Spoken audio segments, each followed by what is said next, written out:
Hola, ¿cómo están? Hola, ¿cómo están? Espero que bien. Bueno, hoy vamos a dar inicio y desarrollo a la unidad número 4 del programa, protección del trabajo por órganos administrativos y judiciales, intervención del Estado en materia laboral. Bueno, hasta el momento hemos venido desarrollando en las primeras unidades conceptos, definiciones, principios, fuentes del derecho laboral. Después hemos analizado en la unidad 2 el derecho individual del trabajo. En la unidad 3 el derecho colectivo del trabajo. Y en esta instancia nos toca empezar a analizar de qué forma empiezan a congeniar, a jugar el rol del Estado como garante. Recuerdan que siempre estamos hablando de esta balanza desequilibrada entre el trabajador, los trabajadores y los empleadores. Bueno, el Estado tiene un rol importante eh, para que ese desequilibrio se pueda minimizar y pueda garantizar derechos y equidad, principalmente para el sector más débil de la relación laboral. Hemos analizado hasta este momento normativa, legislación, pero ahora vamos a ver de qué manera juegan los agentes del Estado, los actores del Estado, de dos niveles. Uno va a ser el administrativo, es decir, organismos, funcionarios del Poder Ejecutivo, ya sea nacional y provincial. Es bastante similar el rol que cumple tanto eh, el funcionario y los funcionarios laborales de nación y de provincia, con algunas cuestiones específicas que ya lo vamos a ir desarrollando, que son exclusivas de nación. Pero yo siempre les recuerdo tener en cuenta que nosotros vivimos en un país con características federal, republicano y federal. Por lo tanto, las funciones que tienen los organismos nacionales, el Estado Nacional, son aquellas que las provincias decidieron delegarle, ¿sí? No es que la nación dice que le toca a ellos, sino es al revés. Son las provincias quienes definen cuáles son las competencias que mantienen ellos, las provincias, y cuáles son las que le delegan a la nación. Pero bueno, vamos a tratar de ir desarrollándolo de una manera clara. Ciertamente vamos a estar trabajando en esta unidad más el rol administrativo de la función estatal laboral, y la judicial obviamente vamos a desarrollarlo, pero no tan pormenorizado como es la función del organismo administrativo provincial y nacional. Bueno, para tener en cuenta en esta protección estatal, ¿cuáles son los objetivos de esta protección estatal? Hay que comprender qué es la protección estatal, identificar los órganos. Como les decía, hoy ya estamos desde una posición un poco compleja, que es órganos con la misma inclusive nomenclatura: Ministerio de Trabajo de la Nación o Ministerio de Trabajo de la Provincia, Secretaría de Trabajo de Nación o de Provincia. Y ustedes dirán, pero ¿por qué tienen el mismo nombre, hacen lo mismo? Algunas cosas sí son similares, otras son específicas. Por ejemplo, seguramente ustedes recuerdan de la unidad 3 todo lo referente a derecho colectivo del trabajo, lo que implica desde la conformación, el nacimiento de las entidades gremiales que se hace en el ámbito del Ministerio de Trabajo de la Nación, el contralor que se hace durante toda la vida de un sindicato, inclusive las sanciones que pueden llegar hasta acarrear la quita de personería. Todas esas funciones específicas de las entidades gremiales, eso es competencia exclusiva y excluyente del Ministerio de Trabajo de la Nación. Perdón, yo voy a hablar del Ministerio de Trabajo de la Nación y te hablé del Ministerio de Trabajo de la provincia, pero también tengo que aclarar que estamos en el año 2026, donde se modificó el nombre, la denominación del organismo nacional. Hoy es Secretaría de Trabajo y Seguridad Social de la Nación. Pero bueno, me cuesta inclusive porque yo fui asesor legal del Ministerio de Trabajo de la Nación y después fui asesor del Ministerio de Trabajo de la provincia. Por lo tanto, seguramente voy a referirme a estos organismos como ministerio.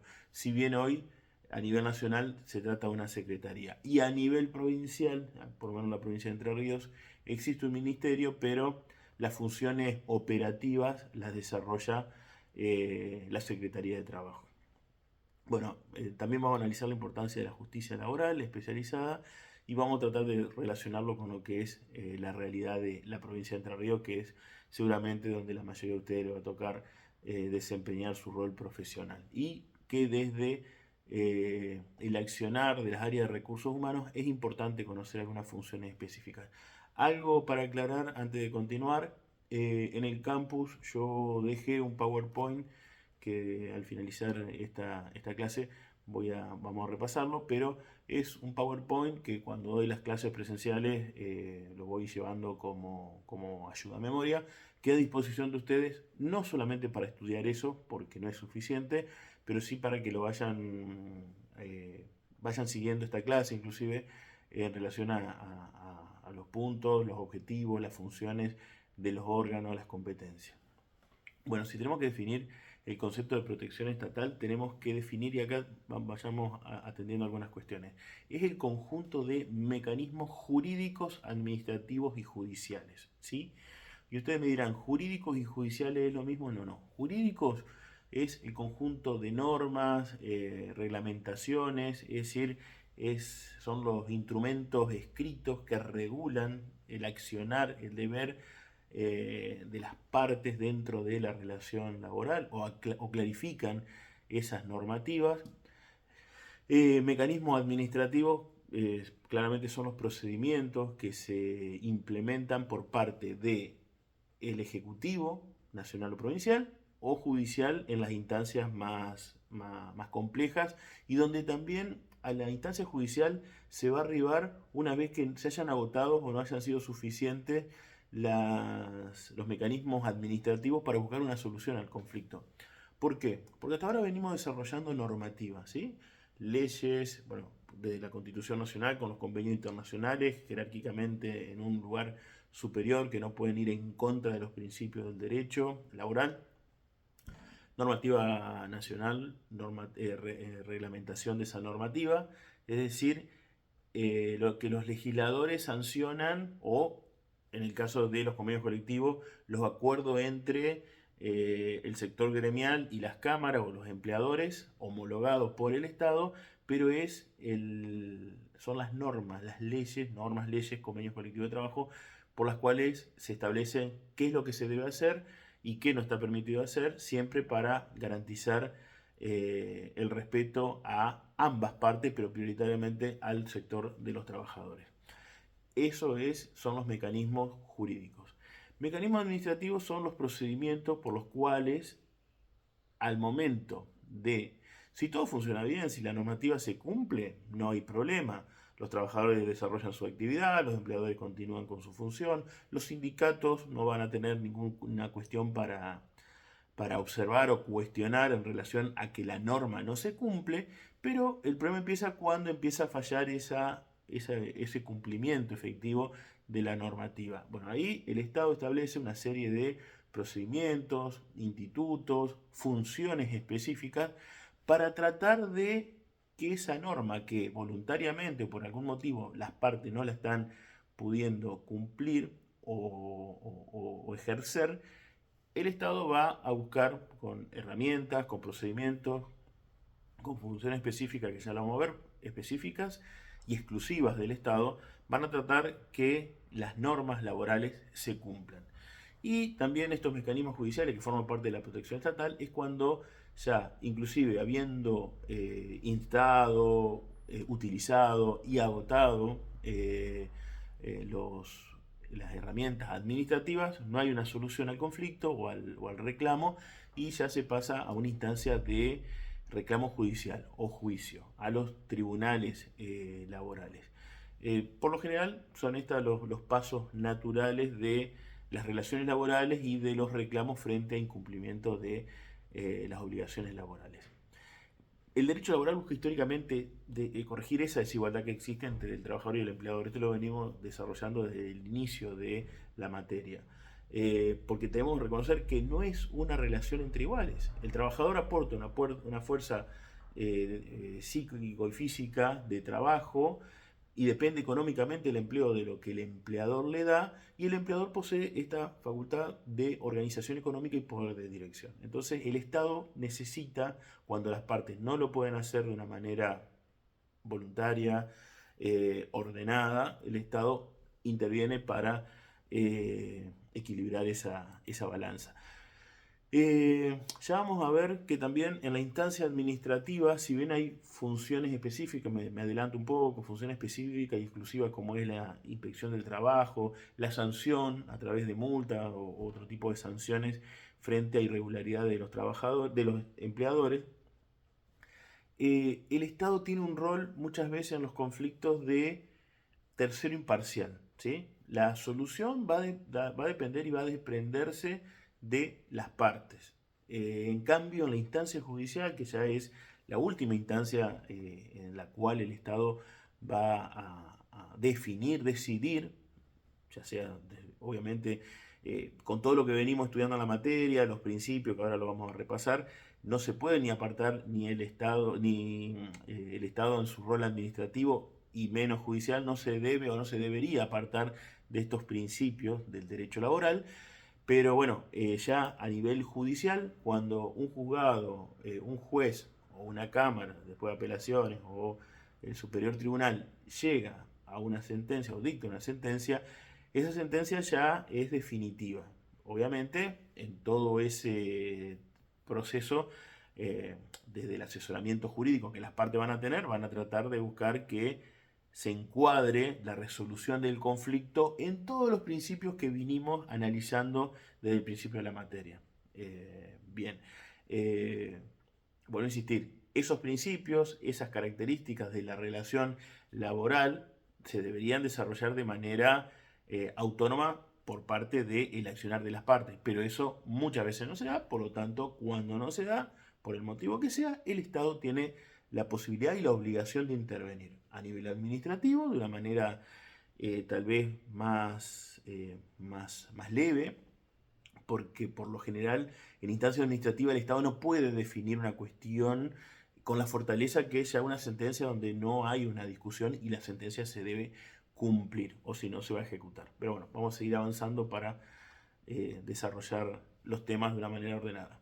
Bueno, la protección estatal que estamos hablando, ya sea en el ámbito administrativo o judicial, tiene su base, su fundamento en el artículo, un artículo que venimos también recordando, repasando en todas las unidades, que es el artículo 14 bis de la Constitución Nacional, que establece que el trabajo en sus diversas formas gozará de la protección de las leyes. Bien, leyes sancionadas, pero que al momento de una dificultad o incumplimiento se deben buscar otros actores que recuperen el orden u obliguen al cumplimiento de esas leyes. Y para eso el Estado va a fiscalizar, a controlar, a sancionar incumplimientos y también debe garantizar el acceso a la justicia. Ya seguramente ustedes con algunos puntos los otros colegas lo hemos desarrollado en las unidades anteriores, donde hemos hablado de los principios de gratuidad, que bueno, ahora vamos a seguir desarrollando. Objetivo de la protección estatal. ¿Qué busca la protección estatal? Primero, garantizar las condiciones dignas del trabajo, ¿sí? Proteger la salud y la seguridad laboral. Ya vamos a ver que específicamente desde el ámbito administrativo existen organismos y funcionarios y cuerpos de funcionarios específicos que controlan, velan las condiciones de higiene y seguridad en el ámbito del trabajo. También asegurar salarios dignos, combatir el trabajo no registrado, promover la justicia social y resolver conflictos laborales. Otro punto también en el marco de o en esta línea también se van a dilucidar diferencias de criterios frente a situaciones eh, de junta médica, es decir, cuando en una enfermedad inculpable el criterio de el médico tratante del trabajador o la trabajadora no coincide con el criterio del empleador. Entonces, en caso de duda, esto lo hemos desarrollado en la unidad anterior, en caso de duda, y también se va a desarrollar en la unidad 5, donde vamos a hablar específicamente no de las enfermedades inculpables, sino de las enfermedades y accidentes laborales, donde se rige por otro régimen, que es el régimen de ART, Pero cuando estamos hablando de cuestiones de enfermedad inculpable, donde los trabajadores tienen y gozan derecho a licencias específicas, pero cuando el criterio de los médicos tratantes, yo siempre repito que son los médicos quienes definen las cuestiones de salud, siempre recomiendo y marco la seriedad, objetividad y el criterio de no hacer apreciaciones, ni siquiera los abogados podemos hacer apreciaciones en lo que respecta a diagnóstico médico. Entonces, cuando un médico tratante, ya sea de una guardia o un médico de cabecera, está recomendando una licencia por una enfermedad que no es laboral, pero que sí requiere de un reposo, ya sea de algunos días o de varios días, en el marco de los límites que la ley de contrato de trabajo establece, el empleador tiene derecho también a hacer un control médico con su médico de confianza. El tema es que frente a la discrepancia no es que el médico de la empresa tiene más facultades y más autoridad que el médico tratante del trabajador. Cuando esa disyuntiva se genera, ¿qué sucede? Muchas veces el empleado, el trabajador, acata sin discutir, precisamente por esta balanza desequilibrada, por temor a alguna medida disciplinaria o inclusive un despido, acata y no cuestiona la diferencia de criterio entre su médico tratante y el médico de su empleador. Bueno, esto es uno de los roles específicos que tienen el órgano administrativo laboral, Secretaría de Trabajo, de la Junta Médica. Es decir, frente a la discrepancia de criterios de dos profesionales de la salud, el del trabajador y el del empleador, intervienen un cuerpo, un grupo colegiado de médicos, profesionales de la salud, que dependen de la Secretaría de Trabajo, y ellos son los que van a definir, de alguna forma van a cumplir un rol de jueces, pero únicamente limitándose al criterio de salud. Entonces, ahí sí, desde esa mirada objetiva y de terceros imparciales, porque son agentes del Estado, van a decir, tiene razón, o van a avalar la definición o el criterio del médico tratante del trabajador o del empleador. Y eso sí, más allá de algunos recursos que se pueden hacer, ese criterio va a ser definitivo. Bien, el objetivo sí, también es promover la justicia social y resolver conflictos laborales.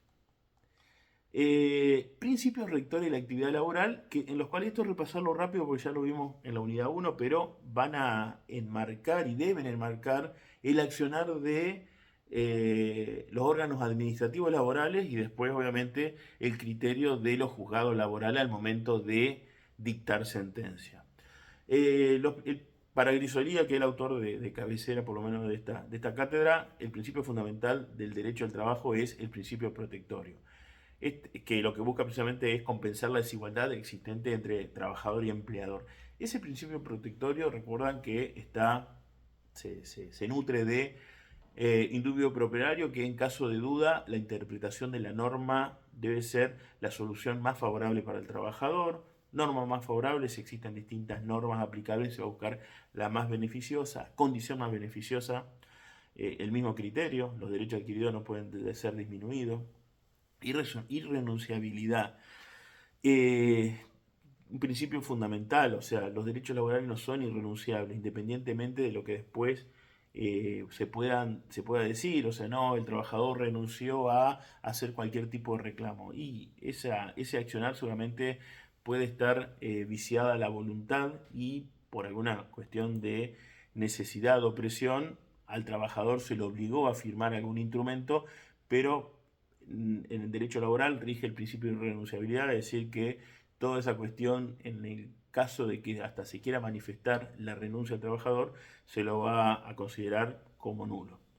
Orden público, porque estamos hablando que estas normativas que también regulan el accionar del Estado, ya sea a nivel administrativo o judicial, son obligatorias, limitan la autonomía de la voluntad y buscan proteger la dignidad humana.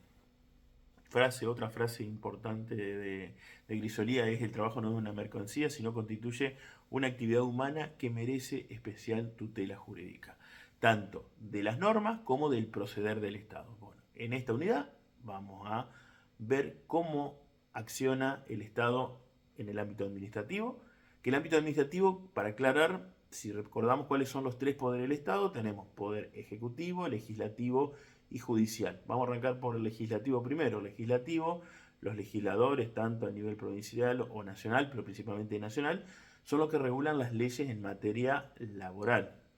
Recordemos que en materia laboral hay una particularidad, que las normas que rigen el derecho laboral no solamente se conforman por leyes sancionadas en el Congreso de la Nación, sino también por los convenios colectivos, que es la facultad que tienen en el marco de la relación colectiva del trabajo, sindicatos y cámaras empresarias o empleadores, de dictar normas que sean siempre más beneficiosas que la normativa laboral, básicamente de los principios que regula, establece y determina la ley de contrato de trabajo. Pero bueno, acá tenemos una particularidad. Desde los legislativos vamos a tener que las normas que regulan el derecho laboral van a emanar de la legislatura nacional, como la mayoría de las normas, con la particularidad que también existe en esta relación colectiva del derecho del trabajo la posibilidad que los sindicatos y empleadores puedan mejorar esta norma con las particularidades de las actividades en las cuales, de las cuales representan, en las cuales están vinculadas. Esto es poder legislativo. Bueno, poder ejecutivo, donde vamos a identificar como cabeza de ese poder a nivel nacional al presidente, a nivel provincial a los gobernadores, a nivel municipal los intendentes, pero bueno, nos interesa más lo que es el ámbito nacional y provincial. Y por debajo de esa máxima autoridad, que no es el Poder Ejecutivo, no es únicamente el presidente o el gobernador, sino todos los órganos que dependen de él y que de acuerdo a la materia lo asesoran y lo orientan cómo debe actuar para llevar adelante las políticas públicas. Esto es importante tener en cuenta. ¿Por qué? Porque tanto el Ministerio de Trabajo de la Nación como el Ministerio de Trabajo de la provincia o Secretaría, la función que tienen es orientar, asesorar y recomendar y llevar a cabo las políticas públicas en materia de laboral, de derecho laboral. Y por último, el judicial, que cuando esa ley que emanó del ámbito legislativo, las partes no pueden llegar a un cumplimiento efectivo, pidiendo el auxilio o la intervención del Ejecutivo a través de los órganos administrativos, tampoco se puede llegar y lograr el cumplimiento de las normas laborales. Está la instancia, que es la última instancia judicial, donde son los tribunales quienes van a escuchar a las partes, van a escuchar el reclamo, van a analizar la prueba, van a intentar en ese camino buscar una instancia de resolución del conflicto por las partes, pero si inclusive en el ámbito judicial las partes no llegan a un acuerdo, van a dictar sentencia y eso va a ser una resolución definitiva. Obviamente enmarcado, vuelvo a insistir, por los principios del derecho laboral. Órganos administrativos. Bien, órganos administrativos del trabajo. Acá estamos hablando, como recién decía, del Ministerio de Trabajo de Nación o Ministerio de Trabajo de la provincia. Las funciones son, ¿qué funciones tienen? Fiscalización, control, conciliación, fiscalización y control, y acá ya vamos a analizar una figura que el nombre tal vez lo han escuchado o no, el nombre puede asemejarse a otras figuras, pero que tiene un rol específico y tiene funciones específicas y tiene facultades únicas, o sea, que ni siquiera otro funcionario del Estado la tiene. Bueno, otra de las funciones de los órganos administrativos es garantizar la registración laboral, y también función que tiene la administración es aplicar sanciones. Sanciones se aplican, para ya adelantarnos, las sanciones en el ámbito administrativo laboral se aplican únicamente a los empleadores. No se sanciona a los trabajadores con multa. La multa laboral administrativa solamente se puede aplicar a los empleadores, y realmente es una... Ustedes me preguntan, ¿la multa trae la solución o trae automáticamente el cumplimiento o restituye los derechos de los trabajadores que han sido vulnerados sus derechos? Y yo les diría automáticamente no, y tal vez en muchos casos no la trae, pero es la herramienta que se ha encontrado más adecuada para poder persuadir a que los empleadores cumplan con la ley, ¿sí? ¿Por qué? Porque los voy a controlar, los voy a fiscalizar, que es función exclusiva de las áreas laborales administrativas, pero en el caso que no cumplan las leyes, ya sean las leyes laborales, el salario, jornada, registración, cuestiones de higiene y seguridad, cuestión de prohibición de trabajo infantil o protección de trabajo adolescente, por ejemplo, en el caso de cumplimiento, de intimación para que regularicen la situación, si los empleadores no lo hacen, el Estado lo que aplica son multas de contenido económico. Entonces esa multa no va al trabajador, no es una indemnización al trabajador, sino que es una sanción, ese dinero recaudado va a las arcas del Estado. Y por eso yo les preguntaba, ¿la sanción o la multa automáticamente trae una solución al trabajador? No, lo que hace es tratar de controlar, persuadir y evitar que los empleadores no cumplan con las obligaciones laborales. ¿Y cuál es el eje de esa sanción? La pena económica. Por lo tanto, es la herramienta más adecuada que hasta el momento se ha encontrado para controlar a los empleadores es esta amenaza, no una amenaza infundada, sino es intentar persuadir desde el cumplimiento de la obligación, cumplís la ley o te aplico una sanción que va a ser una quita de recursos económicos en las cuales o la paga voluntariamente o hasta el Estado me puede ejecutar, lo cual va a implicar más costo económico. Bueno, seguimos avanzando. Eh, Administración laboral. Acá vamos a hablar específicamente de la administración laboral, no judicial, en la última instancia. En la administración laboral nosotros vamos a encontrar una figura que recién algo me venía adelantando, que es la policía del trabajo. Bueno, a mí estas clases grabadas son útiles, pero no me resultan tan agradables como la presencial, porque es donde uno en el ida y vuelta puede ir viendo un poco la, el conocimiento o desconocimiento de estas figuras. Policía del trabajo. Yo no sé si ustedes han escuchado alguna vez hablar de la figura de policía del trabajo.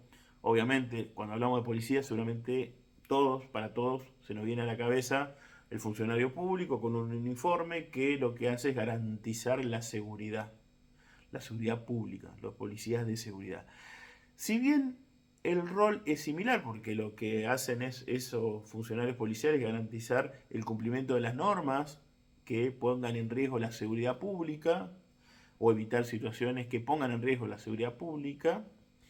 El policía del trabajo o el inspector laboral, que seguramente lo conocen más como inspector o fiscalizador laboral, pero la figura específica es policía del trabajo, tiene un rol similar, sin el uso de armas ni de la fuerza, pero que implica el contralor de los ámbitos laborales, esto para tener en cuenta, el contralor de los ámbitos laborales, es decir, comercio, industria, actividades ganaderas, todo lugar donde se desarrollen relaciones o se puedan realizar o se tenga la sospecha que se está realizando actividad laboral y tiene las facultades de presentarse, ingresar, y ya después voy a entrar en algunos detalles específicos, ingresar, controlar, eh, hacer entrevista o inspección, o sea, consultar, hacer relevamientos tanto al empleador como a los trabajadores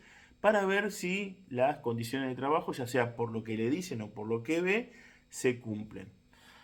Eh, a diferencia de la policía de seguridad, que ya sea porque conocen alguna cuestión que le ha sucedido a algún conocido, o hasta por series de televisión o película, cuando un policía de seguridad, salvo que estemos en una situación de fragancia del delito, donde tiene que irrumpir en un domicilio para evitar que se consuma un delito o un hecho de inseguridad, sino siempre la policía requiere de este famosa orden de allanamiento, que un juez autorice al ingreso a ese establecimiento, a ese lugar, domicilio o establecimiento.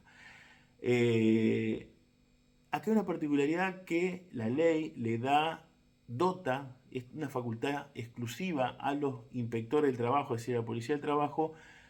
Los inspectores del trabajo no necesitan de esa orden de allanamiento para ingresar a un lugar o a un establecimiento donde hay sospecha de situación o relación de trabajo. No necesitan una orden de allanamiento, directamente puede ingresar. Obviamente, si hay alguna cuestión de riesgo, lo que va y puede requerir el inspector de trabajo es que lo acompañe algún funcionario de seguridad, ¿sí? Para poder poner un marco de autoridad, de respeto o de inclusive seguridad física si la situación es compleja. Pero los inspectores laborales no necesitan de autorización de un juez para ingresar a realizar una fiscalización o una inspección laboral. Hoy hacía referencia a dónde se puede inspeccionar. Se puede inspeccionar en negocios, en comercio, en industria, en establecimientos agrícolas. Existe una particularidad con los domicilios particulares.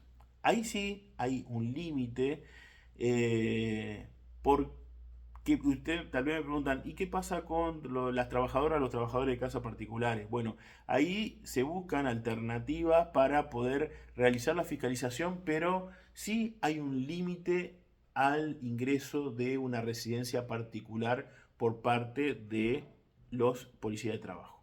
En todo caso, ahí se requerirá de si una orden judicial acompañado por fuerzas de seguridad, pero en cualquiera de los otros establecimientos o lugares donde se esté realizando o consumando o realizando una relación laboral, la policía del trabajo puede ingresar. Otra cuestión particular se da en el ámbito rural.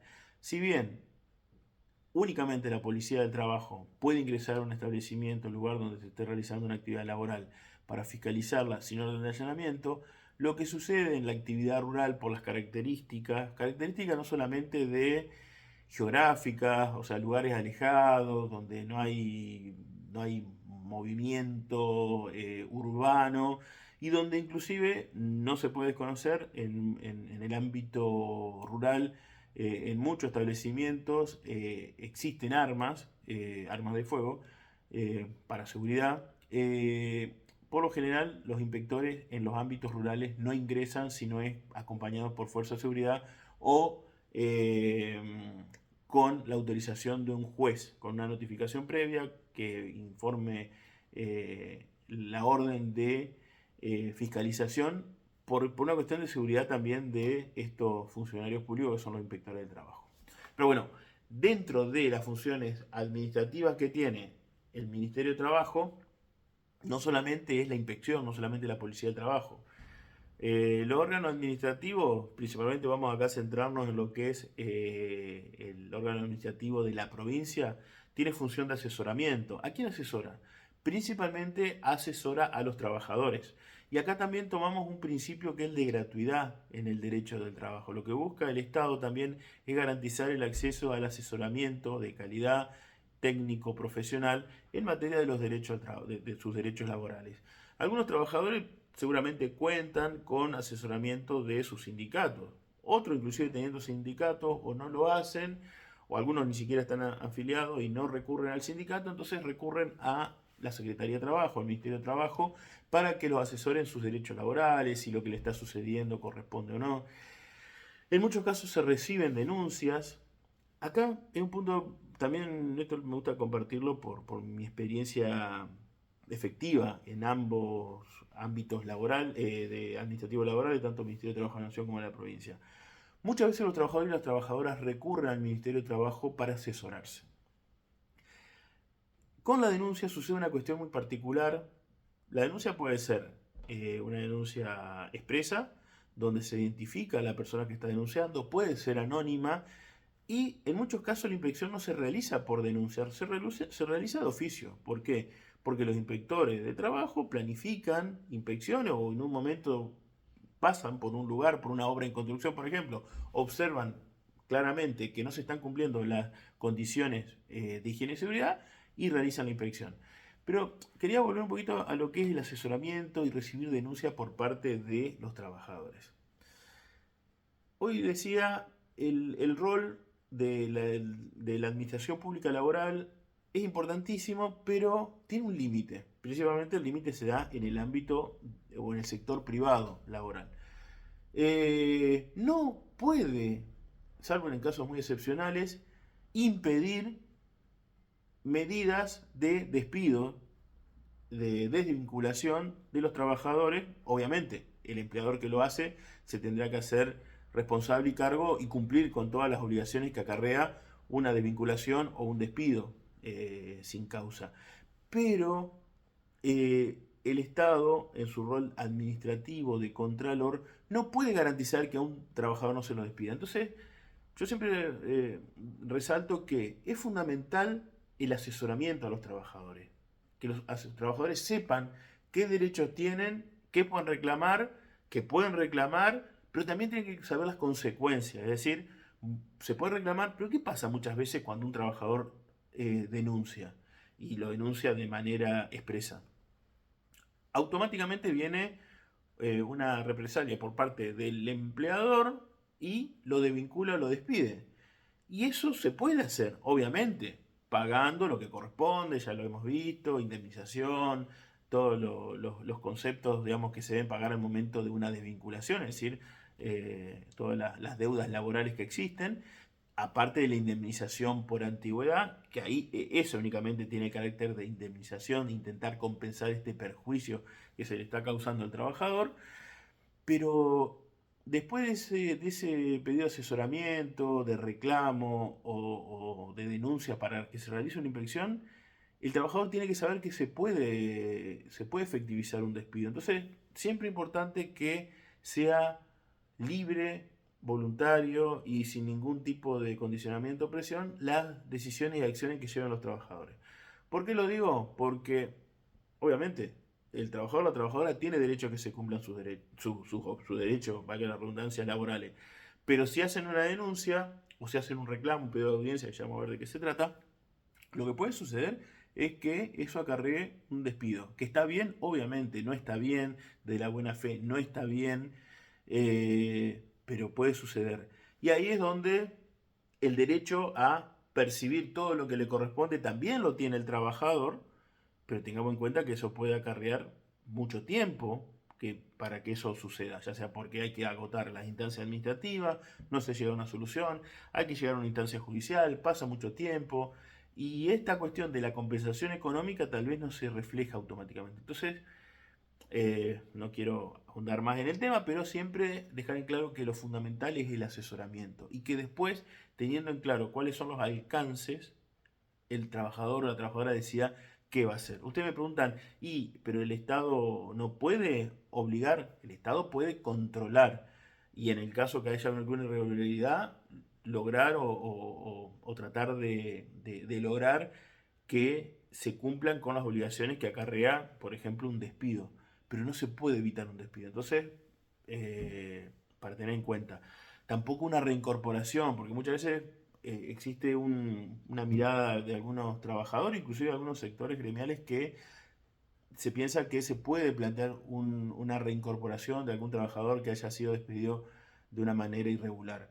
Si el empleador se mantiene firme en su decisión de no, porque podría existir, que en la práctica es casi nulo, una reincorporación, porque el empleador replanteó su situación, su posición, analizó otros aspectos, dicen, bueno, retrotraigo este despido, eso es casi inexistente, y menos está la facultad del Estado de obligar a la reincorporación. Y acá se confunden algunas cuestiones con el derecho administrativo, que no quiero entrar al derecho administrativo, donde tal vez frente a algunas cuestiones de irregularidad se puede plantear y se efectivizan reincorporaciones. Pero bueno, en el derecho laboral, en el sector privado, eso no sucede y eso los trabajadores y trabajadoras y los empleados deben saberlo. Porque si no, muchas veces se lo impulsa a hacer la denuncia, se los impulsa a pedir una audiencia para tratar de buscar una solución, lo cual no está mal, al contrario está bien y es buenísimo, en muchos casos se llega a soluciones, pero también el trabajador tiene que saber que si su empleador es o viene ya manifestando conductas inescrupulosas, ilegales, de incumplimiento de la norma, y también tal vez puede acarrear una desvinculación. Bueno, también van a intervenir en conciliaciones. No estoy hablando de conciliaciones de este tipo, sino conciliaciones ya cuando estamos en el marco de una medida sindical. Seguramente ya todos lo vieron en la unidad 3, que las entidades gremiales, solamente las entidades gremiales, fundados en un principio que está establecido en la Constitución Nacional, tienen la posibilidad de, frente al incumplimiento de los empleadores de las obligaciones laborales, intimar el cumplimiento, y si no lo hacen pueden recurrir a medidas de fuerza. Bueno, en algunos casos donde la actividad que realizan los trabajadores que están frente a una situación de paro o huelga sin prestación de servicio, el Estado debe intervenir para dictar conciliaciones, las famosas conciliaciones obligatorias.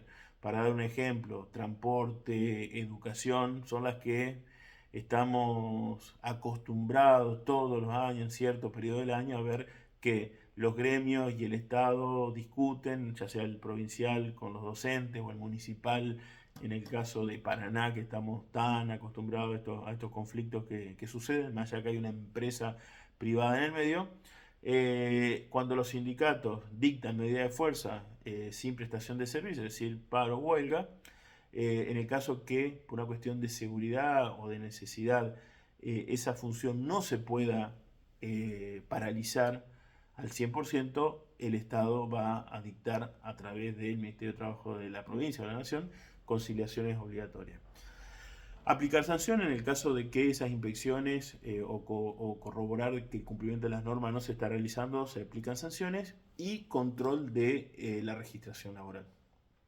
Policía del trabajo. A ustedes yo sé que les gustan las definiciones, voy a dar una definición breve que la tomo de Grisolía. La policía del trabajo es la actividad, yo ahí le pondría actividad barra función estatal destinada a verificar el cumplimiento de las normas laborales y de seguridad social. ¿Sí? La policía del trabajo es la actividad o función estatal destinada a verificar el cumplimiento de las normas laborales y de seguridad social. Bueno, ¿qué facultades tienen estos inspectores o policía del trabajo? Ingresar al establecimiento, como le dije, acá tienen una facultad legal, es decir, que no requieren orden de allanamiento. Pueden y deben requerir documentación, pueden y deben entrevistar a empleadores y a trabajadores. Esto es fundamental. Existe una figura específica que se llama obstrucción del trabajo, porque muchas veces los empleadores impiden que los inspectores ingresen, o después impiden, y otra cuestión, impiden o perturban, ¿sí? Porque puede ser que dejen entrar, le dicen sí, hablar con María que está allá en producción, pero se pone o el dueño de la empresa, o un responsable, un jefe, o las áreas de recursos humanos, ojo, a veces que las mandan a hacer estos trabajos que no son legales, estar ahí escuchando o haciendo gestos o mirando, controlando la inspección. En la inspección del trabajo, el inspector de trabajo habla y entrevista directamente al trabajador. No tiene que haber ningún intermediario, ni siquiera abogados, ¿sí? No tiene que haber ningún abogado, ningún garante, porque el mayor garante y la mayor garantía de objetividad es el inspector del trabajo, que es un funcionario público, con tantas facultades que son equiparables con un escribano. Lo que ese inspector escribe en las actas de inspección tienen el mismo valor que un acta notarial, ¿sí? Y la única forma de atacarlo es de la misma forma que se ataca a un acta notarial, es decir, cuando un escribano falsea intencionalmente, estamos hablando de un delito, y eso se llama redarguir de falsedad. No lo estoy diciendo para que, no va a ser una pregunta de examen seguramente, pero sí para que sepan la fortaleza del rol del inspector del trabajo. O sea, no solamente puede entrar cuando él quiere a un lugar donde se está trabajando, sino también puede requerir documentación y entrevistar a los trabajadores. Y si se le impide o se le perturba, eso es lo que me parece importante que ustedes sepan, impedir directamente, no me dejan entrar o no me dejan hablar, o me perturban, ya sea con actitudes, con gestos, o interrumpiendo una conversación en el marco de la fiscalización. Eso constituye otra figura, que es la obstrucción del trabajo, donde se aplica una multa grave, ¿sí? Porque a los inspectores de trabajo se lo debe dejar y permitir hacer su trabajo de manera ordenada. Labrar actas, es decir, el instrumento por el cual se va recabando los datos, porque es un documento que después va a ser utilizado en el expediente en el cual se va primero a requerir el cumplimiento. En el caso que se pueda requerir, si son cuestiones graves, no se va a requerir el incumplimiento, automáticamente se va a exigir. Inclusive en casos extremos, que se da básicamente en cuestiones de higiene y seguridad, se puede recurrir a la clausura del establecimiento o lugar de trabajo, cuando están en riesgo cuestiones de higiene y seguridad. Bueno, constatar infracciones, y en el caso de que esas infracciones no se puedan subsanar o en el plazo que se otorga para que subsanen, por ejemplo, en cuestión de higiene y seguridad, como decía recién, puede ser que la situación sea muy grave, que no se puede permitir que se continúe prestando trabajo y ahí se suspende la actividad o inclusive se puede clausurar el establecimiento, pero también en muchos casos lo que se observan son incumplimientos, algunas situaciones de riesgo, y lo que se hace por lo general se intima, ¿sí? ¿Qué implica intimar? Se le va a pedir un plazo prudencial, no excesivo, en el cual el empleador debe regularizar esta situación que pone en riesgo, ya sea en cuestión de higiene y seguridad o en cumplimiento de obligaciones laborales. Pero importante tener en cuenta esto. La intimación no es que es automático, no es automático la aplicación de la sanción, sino que por lo general lo que se hace es darle un tiempo para que se pueda cumplir. Existen sanciones automáticas, sí existen. ¿Cuáles son, por ejemplo? Una es la detección de trabajo infantil. Cuando en un lugar de trabajo se observe un adolescente de 14 años o menos, perdón, 16, me quedé con la normativa anterior, de 16 años o menos, automáticamente ahí se aplica una sanción. Hay una única excepción que es muy poco común, que es empresa familiar, es decir, que si en actividad agrícola, donde los titulares del establecimiento son los padres o los familiares directos, es el único caso donde entre 14 y 16 años podrían estar realizando algún tipo de actividad siempre que no ponga en riesgo y siempre que la jornada sea reducida y siempre que se mantenga la escolaridad. Bien, seguimos. La importancia práctica de la policía del trabajo es evitar el trabajo no registrado. Recuerden, yo, por lo menos a mi comisión o a mis comisiones siempre se lo repito, es trabajo no registrado, no trabajo en negro. ¿Sí?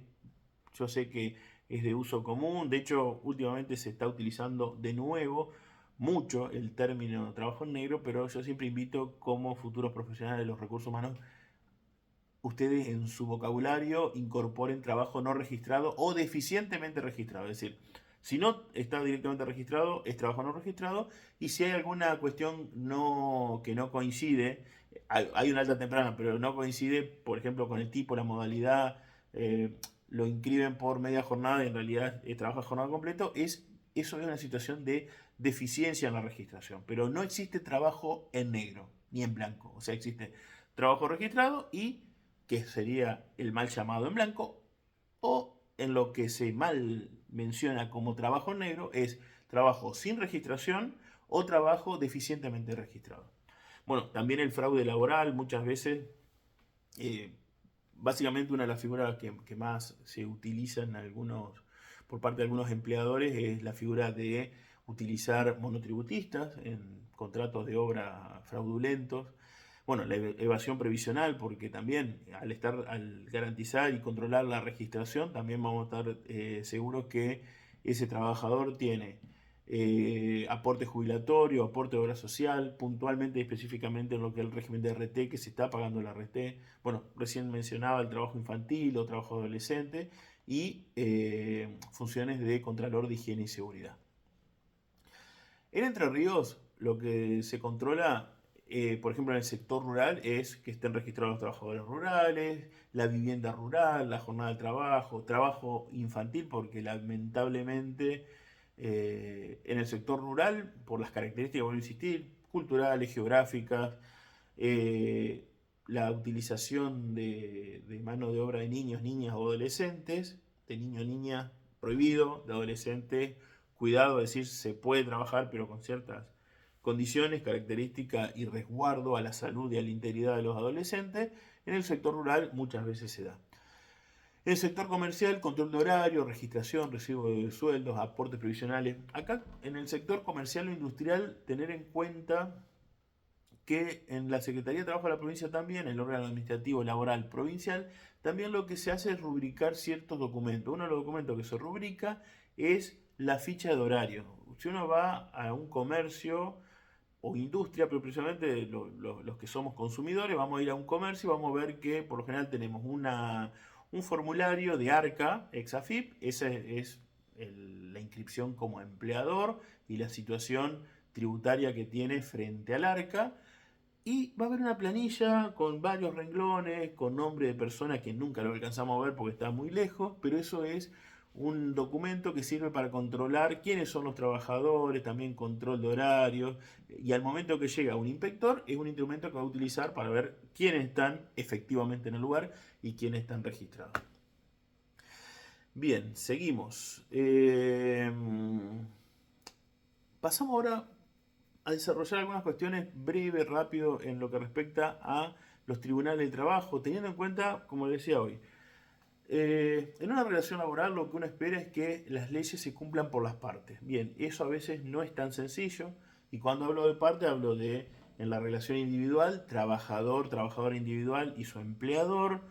En lo colectivo, ahí se suman actores grupales o colectivos, como lo dice la unidad, que son los sindicatos y las cámaras, o el sindicato y el empleador para proteger a trabajadores. Pero acá estamos hablando donde a través del diálogo, del consenso, de la buena fe, base de toda relación laboral y de todo contrato de cualquier tipo, que debe ser la buena fe, se busca que la ley se cumpla. Cuando eso no se logra, pasábamos a la instancia administrativa, es decir, esta facultad y obligación que tiene el Estado desde el Ejecutivo de controlar, recepcionar denuncias, fiscalizar,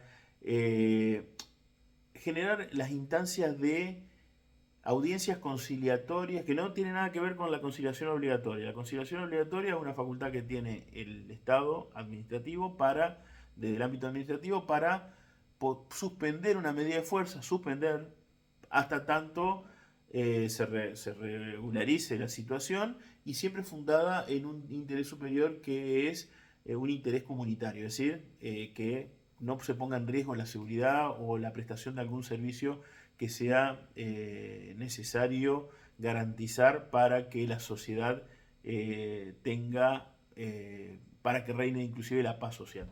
Eso por un lado, eso es la conciliación obligatoria. Pero en lo que respecta a una de las facultades que tiene el área administrativa son audiencias conciliatorias, que es a través del diálogo intentar buscar una solución. Pero bueno, ¿qué pasa? Sí, las partes voluntariamente y de manera personal no pueden llegar a un punto de acuerdo. Inclusive después buscando el auxilio de la administración pública. Tampoco lo puede hacer desde el ámbito administrativo. La instancia que queda es recurrir a los órganos judiciales. Ustedes en el programa o en el libro de Grisolía seguramente van a ver una figura, quiero traerlo acá, que es el SECLO.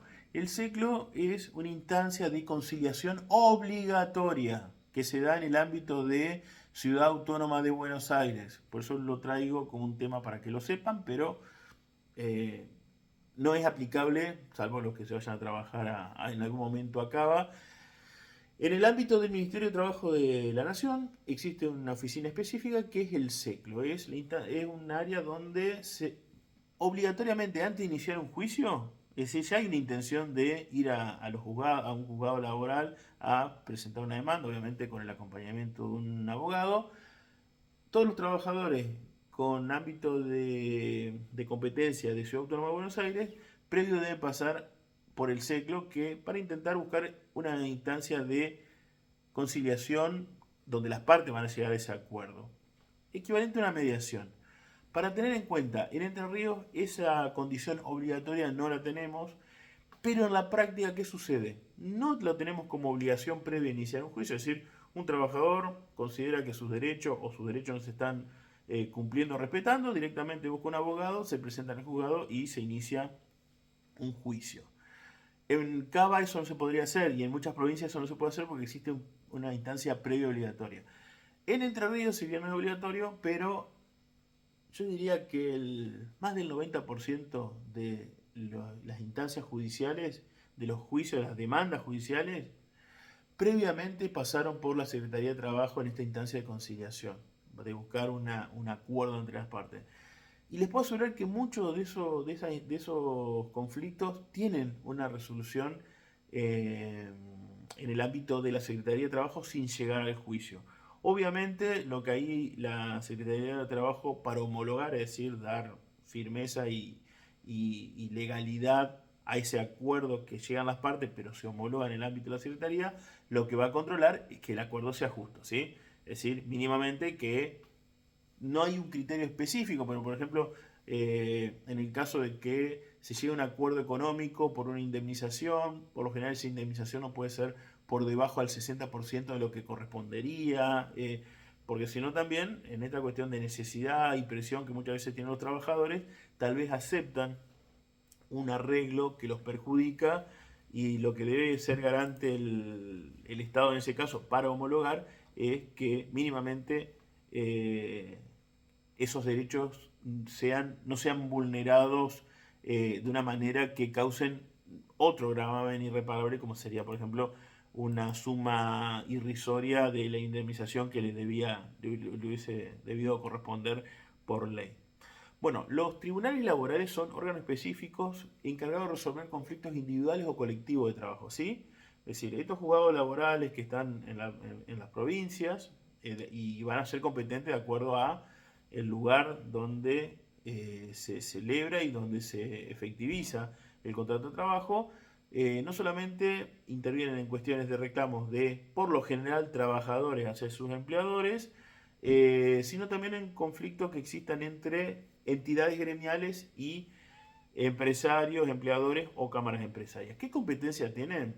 Intervienen en reclamos por despidos, en reclamos por salarios adeudados, en reclamos por accidente de trabajo, por enfermedades profesionales, por discriminación laboral o por conflictos sindicales. ¿Sí?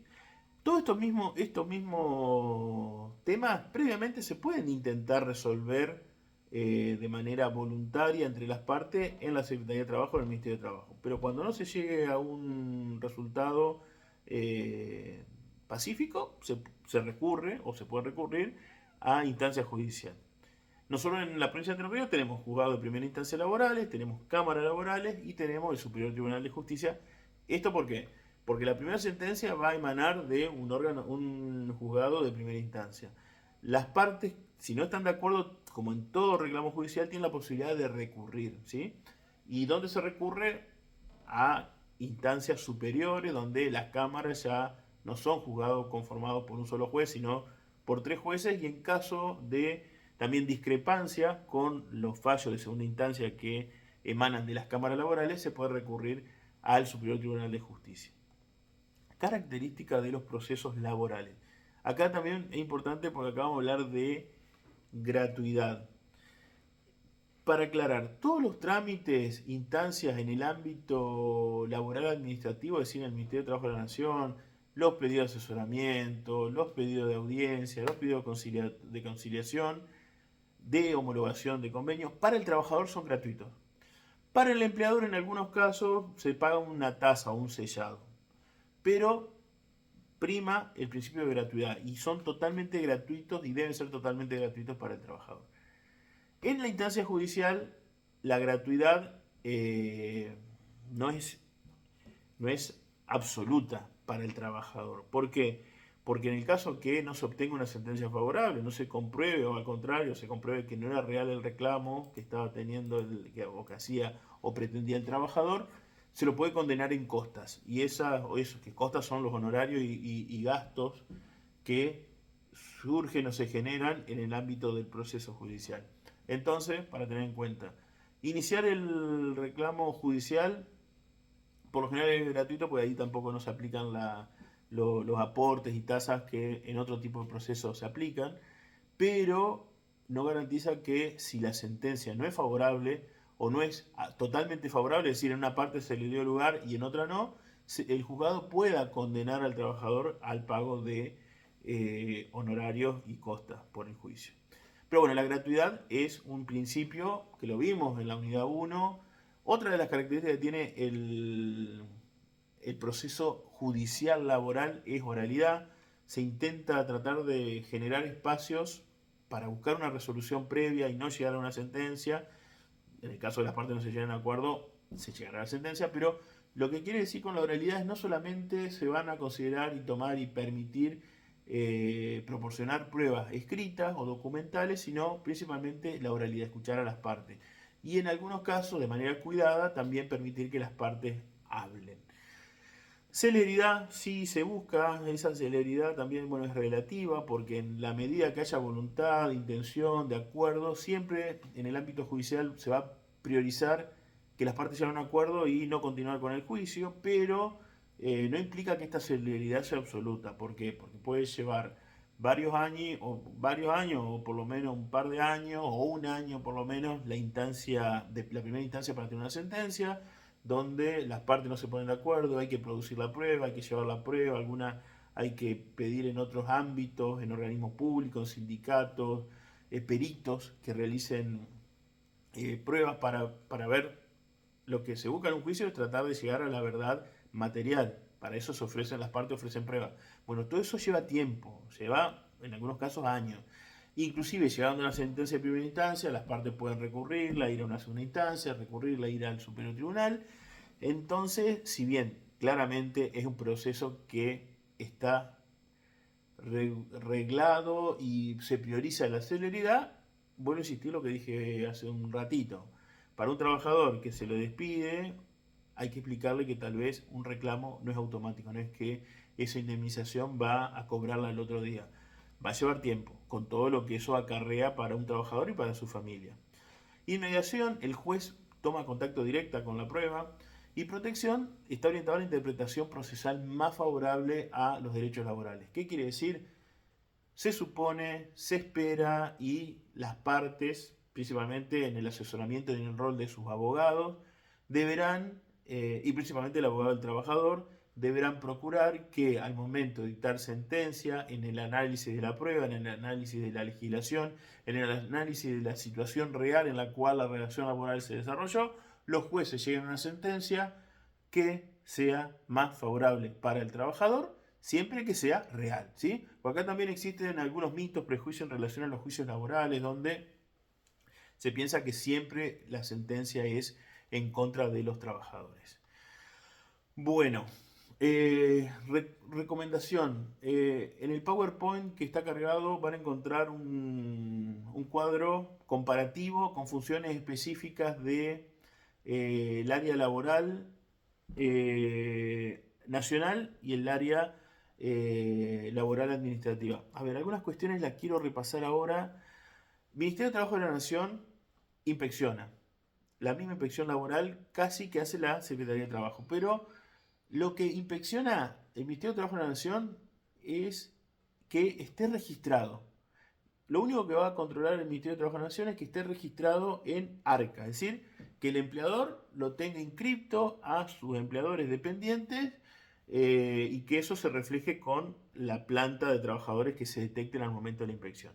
En cambio, la Secretaría de Trabajo tiene competencia en fiscalizar todo, que esté registrado, pero que se cumpla el convenio. Por eso muchas veces lo que se hace en una inspección laboral de la Secretaría de Trabajo, en el lugar de la inspección, se toman los datos y se requiere, no que automáticamente se labra el acta si hay o no infracción, sino lo que se pide es un requerimiento de documentación para que el empleador, en un plazo de unos días, presente en la sede de la Secretaría de Trabajo toda la documentación para poder corroborar qué cosa.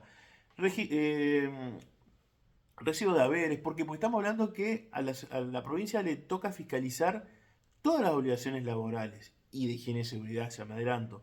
Y en todas las obligaciones laborales no solamente está registrado qué es lo que controla la nación, sino que se cumplan los convenios laborales específicos. Entonces, era una ficción antes pensar que un inspector iba a conocer todos los convenios colectivos de trabajo. Entonces, lo que se hace es, se toman los datos del empleador, del empleado, se observan algunas cuestiones, por ejemplo, qué actividad está realizando, se escucha y se pregunta al trabajador trabajadora cuándo ingresó a trabajar, qué actividad tiene, cuánto cobra, porque después al momento de requerir la documentación para analizarla en la oficina de la Secretaría de Trabajo, los inspectores van a ver si eso coincide o no con las particularidades inclusive de los convenios colectivos de trabajo.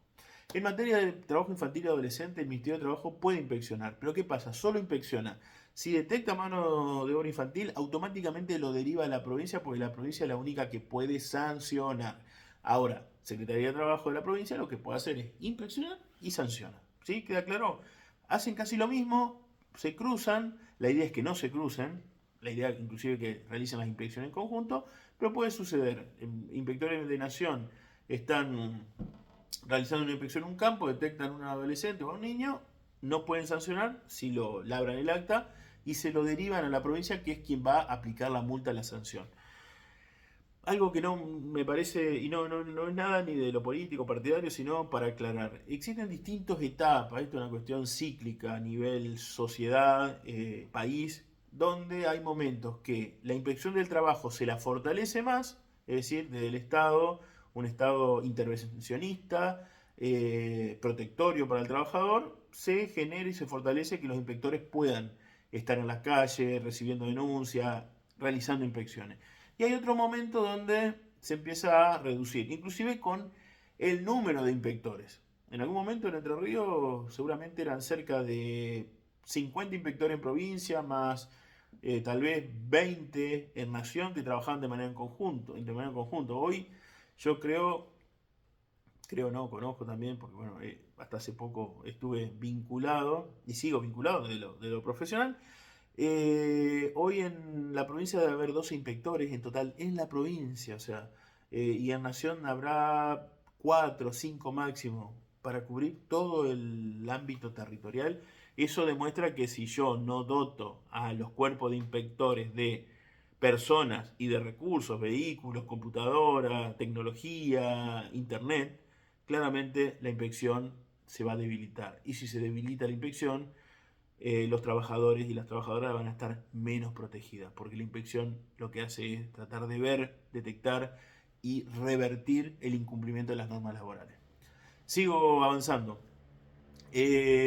Hay inspección bueno, inspección de higiene y seguridad es competencia exclusiva de la provincia, ¿sí? Solamente las provincias pueden inspeccionar en lo que respecta a materia de higiene y seguridad. Como lo dije hoy, con profesionales específicos. No son solamente inspectores laborales, sino que son inspectores formados en higiene y seguridad. Existen actividades en las cuales, particularmente por cuestiones territoriales, la provincia no realiza inspección. ¿Dónde es eso? Cuando estamos hablando de ámbito marítimo, portuario, de transporte interprovincial o aeronáutico, ¿sí? En esos lugares la provincia no inspecciona, inspecciona Nación. Puerto, aeropuerto, en transporte internacional, interviene, inspecciona Nación, ¿sí? En el resto de todo el territorio provincial, de todas las actividades, inspecciona provincia. No quiero confundirlos tanto porque es medio complejo, pero bueno, vean el cuadrito que está en la página 12 del PowerPoint.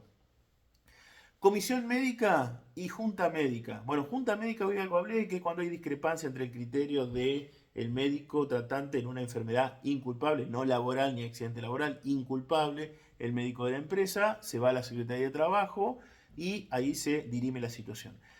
Comisión médica, que está ahí definido, o sea, aclarado entre paréntesis como SRT, Superintendencia de Riesgo de Trabajo, estamos hablando de la unidad 5, que eso lo van a desarrollar más adelante.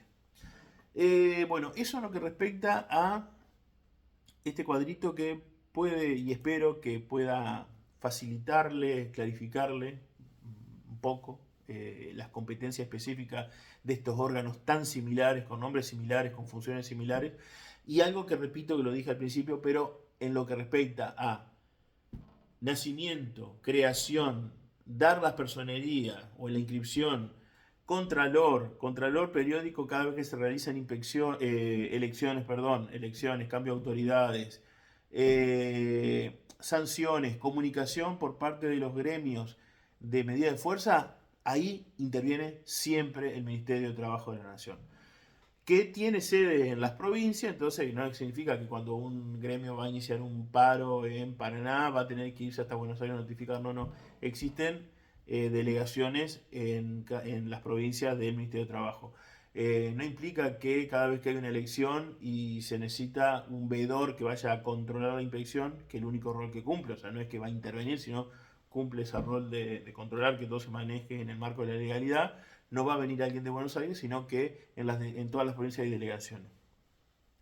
Para reflexionar ya en un cierre, el derecho laboral, el derecho al trabajo requiere intervención del Estado permanente, ¿sí?